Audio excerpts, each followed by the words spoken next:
Hi, I'm Brian from North Cotabato. Nagbakasyon ako sa Thailand kasama yung pinsan ko. Naisipan namin dalawa na pumunta ng Dubai. Naghanap kami ng tao na makakatulong sa amin para kumuha ng visa. Then we find Rio Travels. Our agent is Mr. Ramil Bayog. Actually, yung process namin is very smooth lang siya. Mga 2 days siguro, na-release yung tourist visa namin dalawa ng pinsan ko.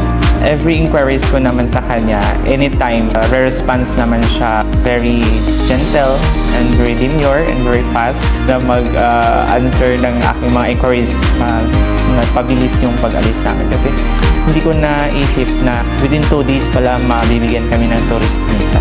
Sabi ko, may pera pa naman tayo. Bakit hindi natin try maghanap ng agency na makakatulong sa atin papuntang Dubai?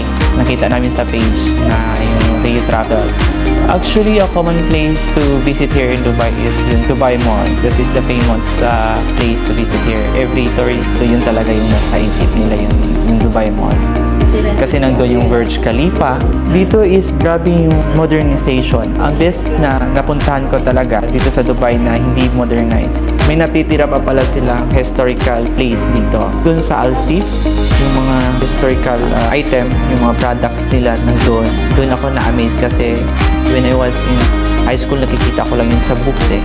Sa sobrang modernized na ngayon dito sa Dubai, hindi ko naisip na mayroon pa pala dito talaga sa Dubai na mayroon pa palang place na preserve nila yung mga ganun na mga structures na safe place. Kahit saan ka pumunta dito, babae ka man, sa lalaki. Kasi safety ka talaga dito. Out of 10, 12 ang recommendations ko sa Rio Travels.